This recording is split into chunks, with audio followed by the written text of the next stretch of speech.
በወገን ጦር የተገኘውን ድል አስመልክቶ ምክትል ጠቅላይ ሚኒስትርና የውጭ ጉዳይ ሚኒስትር ደመቀ መኮንን የእንኳን ደስ አላችሁ መልእክት አስተላለፉ። በወራሪው የጠላት ኃይል ቁጥጥር ስር የነበሩ አካባቢዎችን ነፃ የማውጣት እርምጃን ተከትሎ የወልዲያ ከተማና አካባቢው መንግስት በወሰደው ጠንካራ የማጥቃት እርምጃ ሙሉ በሙሉ ነፃ ማውጣት በመቻሉ እንኳን ደስ አላችሁ ብለዋል። ጀግናው የሀገር መከላከያ ሰራዊት፣ የአማራና የአፋር ልዩ ኃይል፣ ሚሊሻና ፋኖ ላደረጋችሁት ብርቱ ርብርብ እና አኩሪ ተጋድሎ ከልብ እናመሰግናችኋለን፣ እናከብራችኋለን ብለዋል። አሁንም የድል ግለቱን ጠብቆ በወራሪው የጠላት ኃይል ቁጥጥር ስር ያሉ ቀሪ ጥቂት አካባቢዎችን በአጭር ጊዜ ነፃ የማውጣት እርምጃ ተጠናክሮ እንደሚቀጥል ገልጸዋል።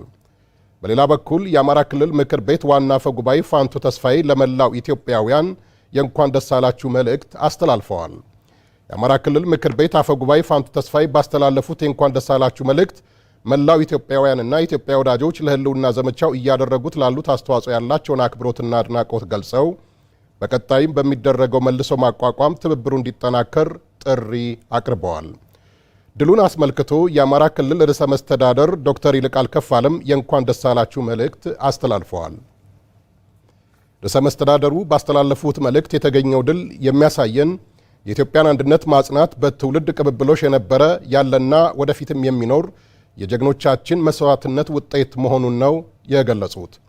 የአሁኑ ትውልድም ልክ እንደ ቀደምት ጀግኖቹ ኢትዮጵያውያን የገጠመውን በጥላቻና ምቀኝነት የተሞላ እንዲሁም የታሪካዊ ጠላቶቻችን እቅድ ለማስፈጸም የተነሳ ጎጠኛና ዘረኛ የትግራይ ቡድንን አሸንፏል ብለዋል።